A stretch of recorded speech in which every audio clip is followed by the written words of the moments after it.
Edward Nathan Verghese, a final year computer science student at IIT Hyderabad, is the first in IIT Hyderabad to get a record package of 2.5 crore job offer from Optiva.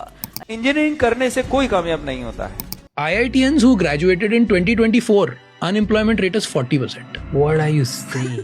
एक middle class Indian family का सबसे बड़ा सपना क्या होता है? अपने बेटे को डॉक्टर, आईएएस या फिर इंजीनियर बनाना. और अगर घर में पैसा थोड़ा कम हो तो अक्सर एक आवाज जरूर सुनने को मिलता है, मेरा बेटा इंजीनियर बनेगा. हर साल इंडिया में लाखों स्टूडेंट्स अपनी 12th की पढ़ाई कंप्लीट करते हैं. पेरेंट्स कहते हैं इंजीनियरिंग कर लो, लाइफ सेट हो जाएगी. रिश्तेदार प्लेसमेंट और पैकेजेस की स्टोरी सुनाते हैं और धीरे धीरे 17-18 साल का स्टूडेंट ये मान लेता है कि इंजीनियरिंग सिर्फ एक डिग्री नहीं बल्कि सक्सेसफुल फ्यूचर की एक गारंटी है. और फिर शुरू होती है एक नई दुनिया. हर जगह बड़े बड़े होल्डिंग्स दिखते हैं, 100% placements, highest package 32 lakhs per annum. Top MNCs visit our campus. Industry ready engineers, world class infrastructure. Brochures में modern laboratories, robotics labs, foreign collaborations, luxury campus और सक्सेसफुल एलुमनी की कुछ तस्वीरें होती है. हर एडवर्टाइजमेंट बस एक ही मैसेज दे रही होती है, बस हमारे कॉलेज में एडमिशन ले लो, तुम्हारी लाइफ बन जाएगी. एडमिशन काउंसलिंग के दौरान भी सपनों को और बड़ा कर दिया जाता है.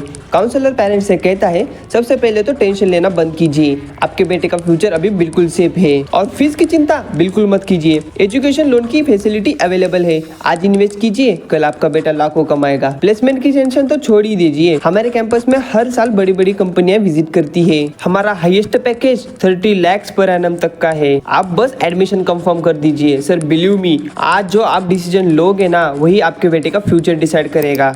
2 महीने बाद 26 कंपनी इस कैंपस में आएंगे आपको जॉब्स ऑफर करने के लिए. उसका मतलब ये है आपके फाइनल एग्जाम्स के पहले आपके हाथ में जॉब्स होगी.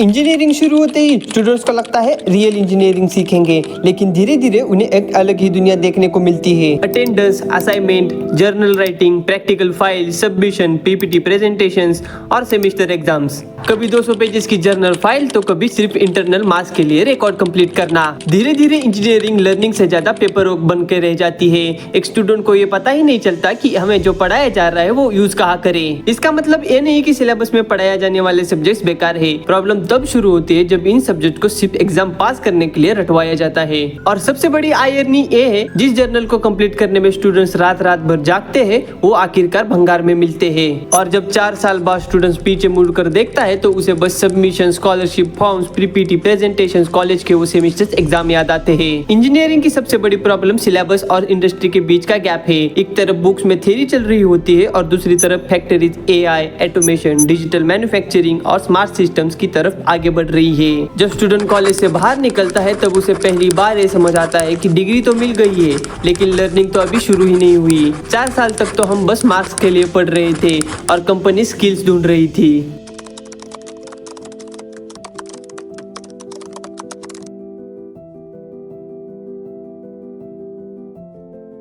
25 साल की मेरी उम्र में से मेरी जिंदगी के 23 साल और अपने बाप के 12,82,000 लगा के इतना पढ़ा लिखा 20-25 हज़ार की नौकरी करने के लिए